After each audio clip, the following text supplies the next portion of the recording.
You're listening to a Frequency Podcast Network production.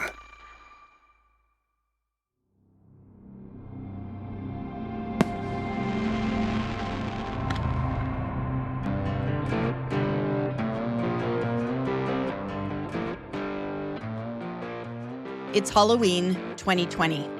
It's a Saturday night. Hallows Eve is chilly, cool. But it's not raining, not snowing. There's no wind. I remember thinking what lovely weather it will be for the trick-or-treaters. Late that night, residents in the Whiskey Creek community here on Vancouver Island recall loud explosions. Could be gunshots, could be fireworks. Neither are unusual here. It's Halloween after all, and fireworks are common. As for the shooting, well, there's a lot of recreational target shooting and hunting on the island. Early the next morning, just after 6 a.m., someone spots smoke coming from out in a rural area while driving along the highway. They call 911. It's late in the season, but the witness worries it could be a forest fire. It's not until much later in the afternoon of November 1st that a grim discovery is made.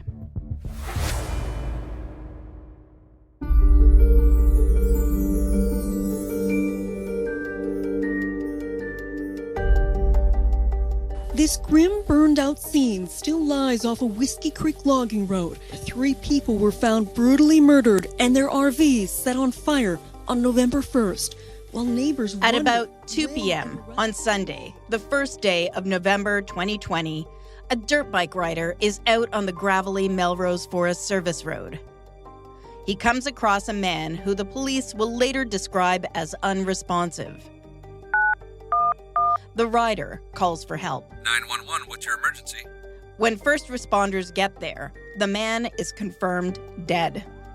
But those arriving to the scene are unprepared for the horrific spectacle they encounter. There are another 2 dead bodies inside a burned-out trailer. There are also 4 dead dogs. They've been shot. And there is a 4th victim. And that victim, well, he's still alive. The survivor of the Whiskey Creek massacre is airlifted to the hospital. I'm Laura Palmer, and this is Whiskey Creek, Season 5 of Island Crime.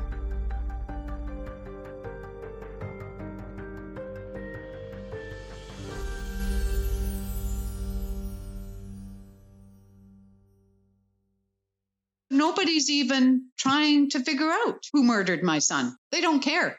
I'm sure that the police have got a pretty damn good idea who's behind this. They basically told me the same thing, that he was in the wrong place at the wrong time. Why are people allowed to go out and kill other people and get away with it? I miss him every day. I just can't believe somebody like Tyler would end up being murdered. My wristwatch is broken. My shoes are untied. Time is a-ticking, and so is the tide. Once the story hits the news, word spreads quickly across the island. 4 people shot, 3 dead, 4 dead dogs, and incredibly, 1 survivor. The crime scene is described as something out of Breaking Bad. That was more than 2 years ago. There have been no official updates. I make repeated requests for an interview with the investigators. I'm told because this is an active investigation, we aren't in a position to provide any interviews at this time.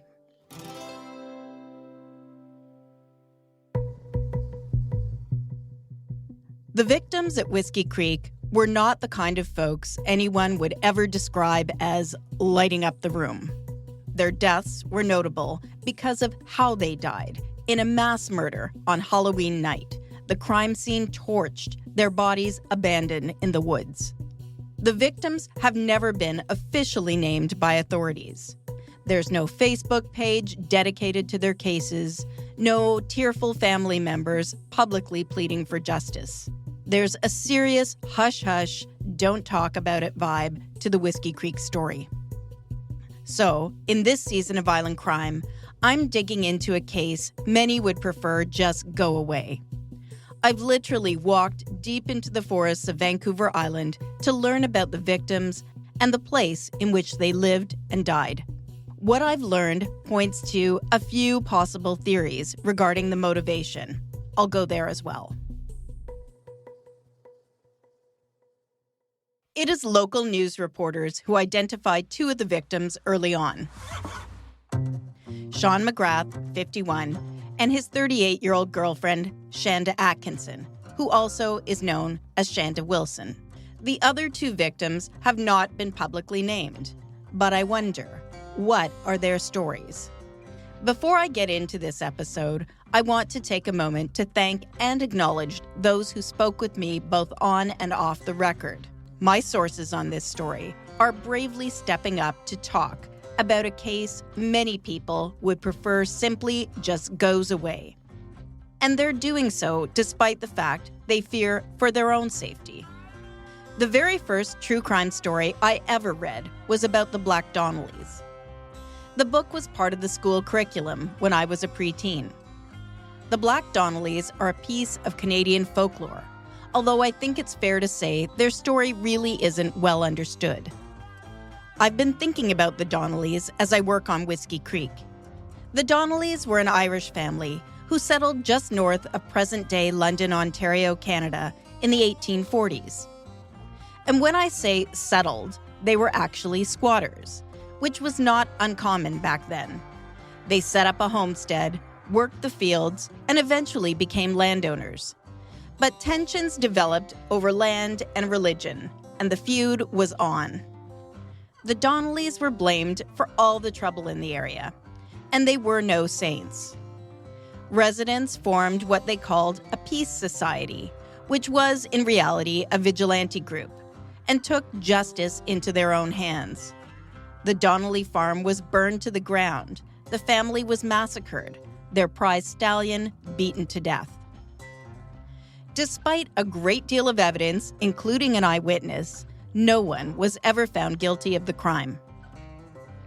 In some ways, I've come to see the Whiskey Creek killings as something of a modern-day Donnelly story. Island crime is always victim-focused and begins with families. And that is true in this series as well. But first, let me tell you a little about the place itself. Whiskey Creek is mid-Vancouver Island, between Qualicum Beach and Port Alberni. The community is just a few minutes from some of the island's most stunning tourist destinations and parks. There's Little Qualicum Falls, Cameron Lake, and Cathedral Grove. Cathedral Grove is home to lush old-growth forest. There are trees here that are over 800 years old, towering giants as high as 250 feet and almost 30 feet wide. You can't get to Whiskey Creek without driving slowly through this incredible beauty. It's a wooded area in the foothills of Mount Arrowsmith. And Whiskey Creek is also a little odd. As you drive along the Alberni Highway, you encounter a curious collection of businesses. There's a giant purple inflatable bong and green and yellow blowing men smoking a joint. They're advertising a bong shop. There's also a store selling one-of-a-kind sleeping barrels, yurts, hot tubs, or saunas, made from Western red cedar. There's a tie-dyed shirt store and a kitschy diner called Bigfoot Burgers. There's a surf shop, too, though the ocean is nowhere in sight. So there is a bit of a hippie vibe here. But there's also something of a down-on-its-luck feel as well. There are huge signs asking people to refrain from dumping, and you don't have to drive too far to encounter illegal dump sites amid the forests. Mattresses, sofas, appliances, bags of trash. When I first moved to the island, I considered moving to this area. Our realtor put us off. She pointed out that you might have a lovely home on a pretty piece of land, but beside it, there could well be a grow-up, squatters, or worse. I think it's fair to say this is a neighborhood of contrasts.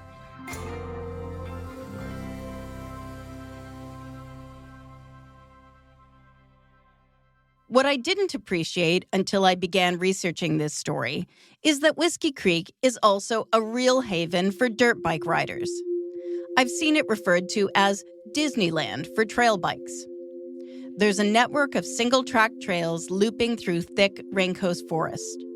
A favorite is called the roller coaster, which winds its way up and down the sides of a valley with fast climbs and descents. I think about that roller coaster analogy as I work on this case. It's a pretty crazy story, a wild ride, if you will. And it's hands down the case in which I've encountered the most fear from those I interview. I always write a few goals for myself when I begin researching a story. With Whiskey Creek, I have two. Make people care, don't get killed. It's unsettling to me that a mass shooting took place on my doorstep and no one seems to care. What happened out here? Why has there been 2 years of secrecy? Why has no one been held accountable? I drive across the island in my little Honda to meet up with one of the few people who are open to talking about the Whiskey Creek murders. I cross the Mid-Island Hump and drive through Whiskey Creek, paying attention to small details in ways I never really did before taking on this case. But for a piece of good fortune, Kelly Morris, too, could have been one of the Whiskey Creek victims that day. She counts herself lucky. Kelly also feels some responsibility for what happened. She knew the victims. Her work took her out into the forest encampments. I meet her at a motel on the highway that's being used to house the homeless. She is all business. I'm going to have you sit there. And just Hello there. What you can do for me, Patrick, is you can keep the people out of the office for now. You don't mind. Are you good? Yeah. Oh, you can sit right there. Okay. That way I can watch at the same time because there's only a couple of us here. Kelly is a petite woman with long jet black hair. Every time I've met her, she's well put together. She makes an effort. Her voice is throaty. She is still a smoker. Kelly is now in her 60s, and she's led a hard life. I used to own the streets of Parksville. In my addiction, doing some bad things. Never killed anyone, but I've done some pretty rotten things in my addiction, and I had to own it and look at it and heal through that. Addiction, it's patient and it's cunning, it's baffling, and it's powerful. Today, Kelly says she puts those hard-earned life lessons to use helping others. She's not officially part of the system, though. She's not a social worker, not a probation officer. She is more boots on the ground. I'm Kelly Morris. I'm a certified recovery coach, peer support worker, plus bush camp. I deal with high-risk people that are coming out of prison, whether it be murder or rape or other things. I have a reprieve with a lot of gang members, a lot of addicts, a lot of street and trench. I go where the cops dare to go because, there's certain things in that bush that, like, you've got to hop fences, barbed wire fences, you got to get through. I know where the areas are deep in, where most society doesn't know where those places are. And Kelly, it seems, could easily have been a victim of the Whiskey Creek murders. I wasn't there when it happened, thank God, because if I had gone out on Halloween night, I'd be dead today. I wouldn't be here. The night before the killings, Kelly gets a phone call. Halloween night, people like to throw firecrackers in people's faces, and it happened that day over the soup kitchen. A worker got hit in the face with a firecracker. I got that phone call that night. Actually, it was around, if I'm not mistaken, around midnight. Just before midnight, I got a call, stay out of the camps. That's all I was told is, Kelly, don't go to the camps. Obviously, there you go, I didn't go. And I couldn't figure out why. I figured in my head it was because of fireworks. Little did I know there was a murder going on up there. And I had no idea. Do you know who the call was from? Yes, I do, but I can't say his name. I'm protected through some people that watch me when I'm out there. Yeah. It's like I have an army of people that take care of me when shit hits the fan. I've now met with Kelly a few times. I've observed her interactions with the people she refers to as street entrenched and those suffering from addictions. She appears to be well connected. Here's what she alleges happened out at Whiskey Creek. I think they went in there and they just gunned it. When you say they, do you think more than one person was Oh, involved? yeah, definitely. There were dogs killed. There was a trailer. They were burned alive. They set the trailer on fire, but believe me, there was horrificness that went on with Sean McGrath before that happened. There was torture before. I saw a few things with my eyes that I don't even think the cops do because I look at everything and I don't miss nothing. But what I saw up there was horrific. Whatever happened up there was not good and it wasn't human. Kelly tells me some interesting things that I want to look into. First, that the attack might have been carried out by more than one person. What could be their motive for going out there? And second, that there was torture happening there. I wonder if there's anyone else who might have experience firsthand. Whiskey Creek residents recall hearing loud noises that night. But remember, it's Halloween, and fireworks are a big thing on the island. So is hunting. I want to go back to the beginning and talk to people who were there when the crime was first discovered. The scene is not found until the following afternoon, when a dirt bike rider stumbles across the body of a victim. Remember, dirt biking is a real passion here.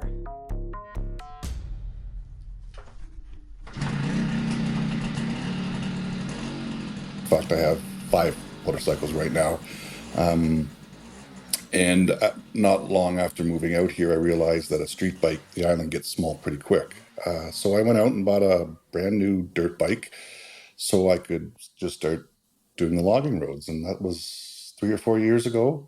I think I've got close to 20,000 kilometers on it now. So when I'm home and I get the itch to go on 2 wheels, I take the dirt bike out and I go trail riding. Sometimes it just means going down the highway. And if I see a trail that goes in the bush, I follow it. This is a local rider, and like almost everyone connected with this case, he asks not to be named. I know who he is, though. He welcomes me into his lovely home and makes me a cup of coffee. We sit down in his bright, pleasant kitchen as he recalls the day the Whiskey Creek murders were discovered. I remember it being a warm day. When we transitioned into the fall, I'll put a little windscreen on the dirt bike to deflect the cool air, and I can't recall if I had that on or not, but it definitely was warm enough to be riding for an entire day. It is this man who posts the first picture of the crime scene to social media. I was out for quite a few hours that day, 4, 6 at least. But that's, of all the roads I drive on, that's the most commonly used. I think there's even a commercial Christmas tree operation on that road. Yeah. So when I came around the corner, I saw at least 2 RCMP SUVs. I saw a red pickup. And I think I saw a trailer, an investigations team trailer. So, yeah, you know what? They wouldn't have been able to get that thing out there that fast if I had gone by there a couple of hours earlier before the scene was even discovered. So I was probably just passing it on my way home. But I stopped, and I don't recall seeing any personnel except on the trail that goes into the accident scene. And that's where the red pickup came from. But nobody seemed to say, get out of here. There wasn't any police tape at the time. And I stopped and took a picture. And I posted it on a Facebook group. And I said, anybody know what's happening out here? So it's at a point where nothing has hit the news yet. No. But when I posted it on a Facebook group, there were 2 other people that said, yeah, we drove by there earlier and we crossed the police tape. And they said we didn't stick around because we weren't insured on our bikes. CHEK News reporter Sky Ryan is one of the first journalists on the scene. RCMP said the bodies were so badly burned that they're still trying to ID them. Investigators are now also revealing... Sky is a local TV reporter. She's been covering daily news on the island for a long time. She knows the place well and has great contacts. Gathering news as a TV journalist is demanding. As we talk, she's getting calls from her editor. Yep, go ahead. Hello, Sky here. Hey, just checking in. Yeah, just leaving the scene now. I've got Laura with me. We're just driving back to Bigfoot Burgers. Each year, as the anniversary of the Whiskey Creek murders approaches, Sky is reminded of the still unsolved case. Every time I saw a fireworks sign in the last 2 weeks, because fireworks are a sale point on a lot of small communities up and down the island ahead of Halloween. It's a big thing here. Every single time I think of this, because I know that when I interviewed all the witnesses that lived along here, they were telling me, we thought it was fireworks. She remembers the low mist hanging in the mountains that day. But the first thing that strikes Sky the day she drives out to the Whiskey Creek murder site for the first time is this. A lot of garbage, right? So it's like, it felt right away like a dumping ground. And that gives me that goosebump I don't like. But it felt like a dumping ground from the moment you pulled off this road. Because you've got these little spur roads off of what is now a logging road we're on. And you know what people do down those roads. And usually it's dump garbage, dump, poached animals, things like that. She knows she's headed to a serious crime scene. I think at that point we knew it was a homicide, but we didn't know the elevation of how many people and the details. But your body's already starting to get you prepped because you've done I've covered so many murders. And when she approaches... And it's police as far as you can see down the road. And it's a very narrow road. And I think even my cell phone coverage is going to drop here pretty soon. So as a young woman, right, you're feeling, well, am I going to be okay? Situation is probably over, but we know that there's people that have done this to these people that are still out in these woods. And these woods are basically lawless. The description of the area as lawless is one I will hear repeatedly. But on this day, the police are out in full force. I'm going to say there was a couple of dozen police cruisers, but there's also a helicopter above. Because, Laura, we're surrounded by woods in every direction. And they didn't know who had done this and where they were. Sky isn't on the scene for too long before she's told to get back out on the road. They rerouted me back to the police station saying there's going to be some type of a release from police. Go there. So when I get there, I'm all alone out in the parking lot, and a woman drives up in a panic. And it happens to be the mother of one of the boys living at the site. And she asked me, is my son alive? Is my son alive? And I said, I don't know the identities of the victims yet, but she was just in complete distress. There is a survivor. Who are they? What, if anything, have they told the police? I want to speak to the survivor, but I don't know if they'll even consider talking to me. Getting people to go on the record in this story is tough.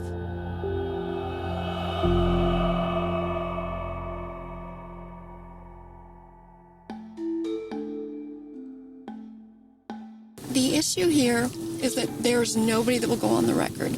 I've covered a lot of stories that go cold, and I know exactly why they go cold. It's because I know who did it, the family knows who did it, the community knows who did it. So that all that information is going to the RCMP as well. But nobody that was there then is saying it because they are so scared. They're living in those communities. It's not like they're just, okay, I've moved away, I feel safe now. They're still in it. It's a pretty entrenched culture. How do you go up against that, especially when these people have shown that not only will they shoot and kill 3 people, almost kill a 4th who they probably thought was dead, They then set it on fire and kill the dogs.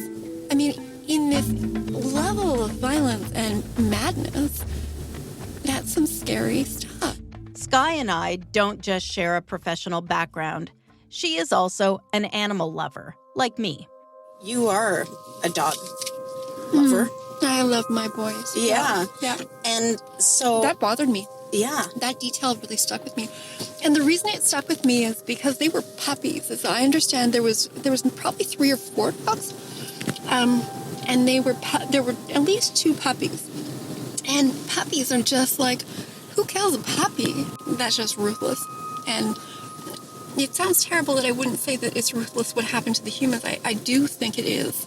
When there's an additional violence towards completely innocent victims that involve, like when children are killed at a scene, that is horrifying to me. When animals are killed at a scene, these are dangerous people. We talk for a time about the dogs and what, if anything, their executions say about whomever is responsible. Were the dogs killed because leaving them alive could have implied that the killer or killers knew the dogs and cared about them? Did the dogs attack a shooter? Did a shooter leave DNA evidence behind on one of the dogs? Despite the viciousness of the Whiskey Creek attacks, Skye doesn't seem to think her reporting on this story puts her in any danger. I have some scary people on speed dial, right? Like in my contacts. Really dangerous people. And I feel like I am always fair. And being fair, I mean, homeless people, drug addicts, anybody that is in a position not to talk to me actually always talks to me. I never have a problem with having people talk to me because I'm genuinely fair and I'm not judgmental. If I didn't know the bad people, I wouldn't be safe to go to the bad scenes. And it's not just civilians who are reluctant to talk. The police have been tight-lipped too. Here's part of the RCMP news release from November 2nd, 2020 at noon, less than 24 hours after the discovery. Oceanside RCMP and the Vancouver Island Integrated Major Crime Unit are investigating after 3 bodies were discovered on Sunday afternoon. On November 1st, 2020, shortly after 2 p.m., a person riding his off-road motorcycle came across an unresponsive man. When police and paramedics arrived, they located the man and confirmed he was dead. Nearby, they found a burned-out travel trailer with 2 deceased adults inside, and a man in another trailer who had appeared to have been shot. The shooting victim was airlifted to hospital and is now in stable condition. As this investigation is in its infancy, there are many questions that remain unanswered. Initial findings lead investigators to believe that this is an isolated incident between parties well known to one another. We do not believe there is any ongoing risk to the public. To date, neither the police nor the coroners have ever confirmed the names of the victims. When I request an interview from the BC Coroner's Service, I get this response from manager Ryan Panton. Our investigations into these deaths remain open, and consequently, I am unable to provide any additional information at this time. Once our investigations are completed, coroner's reports will be produced that will include the name of the decedents and how, when, where, and by what means the deaths occurred. We do not provide comment on our investigations beyond this reporting. I also try the local fire department. And when I first call them, the friendly voice at the end of the line takes my details and assures me someone will be in touch to answer my questions.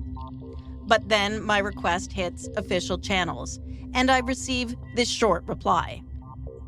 Any details that can be released could be accessed through the RCMP. We don't have any information for you on this subject. I've been contacted by the family of one of the victims to try to get answers. But man, it is a tough slog to get officials to speak. I feel because of who Sean McGrath was, they figure maybe it was a blessing, but there's a lot of unanswered questions for the families of the people that they've lost up there that didn't deserve to die. Kelly Morris believes there is no public pressure and no real will to solve this case. So usually I get at least something off the record to know whether I should be pursuing a story if something is, and I run all my details by my close contacts in the RCMP to say, am I on the right track? And if I'm not on the right track, just tell me. And I always get that. I don't get anything with this story. And I say story, but it's somebody's life. It's somebody's son. Sky can only do so much. Her job is daily news. She can't devote the time to push for answers. You're owing that family some type of closure. You're owing them at least that you've asked the questions. But ask the questions. And it's like it's falling on deaf ears. As a mom, I would be climbing the walls. I would be sleepless, and I would be doing everything I could. But these moms are dealing with people that are extremely, extremely dangerous in a drug world, and these moms are not from that drug world. They have jobs, they have houses, and they have children, other children. So they fear for their own safety going after this. So they're hoping that they're going to get the answer somewhere else. So I'm letting them down at this point.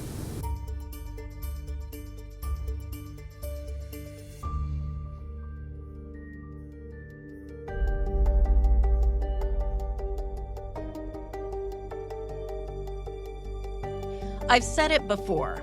I believe in the fictional detective Harry Bosch's motto, everyone counts or nobody counts. Whiskey Creek is putting that principle to the test. I also will need to watch my back. The fear around this story is real. Those responsible for the Whiskey Creek murders have proven their willingness and ability to carry out a violent attack. I think they know very well who did it, and I think they just need somebody to come forward. And I think everybody that knows anything is deathly afraid they'll be that fourth victim. They've shown their stripes, they've shown their colors. They'll do whatever they wish and for 2 years get away with it. So I think that's pretty good evidence of why people are not talking. Even though I knew he's a bad man, I knew some of the people that were up there, and it was heartbreaking. Kelly Morris has said a few times now that Sean McGrath was a bad man. I need to find out what she means by this. And that's exactly what I'll be doing in the next episode of Island Crime Season 5, Whiskey Creek. I think you should get a hold of the homicide detectives to find out why it's taken 2 years for anybody to give answers to anything when they could solve this crime. If you have information about the Whiskey Creek murders, please call the Vancouver Island Integrated Major Crime Unit's tip and information line at 250-380-6211. In the episode ahead, a look at the events leading up to Halloween night. I'm Laura Palmer, and this is Whiskey Creek, Island Crime, Season 5.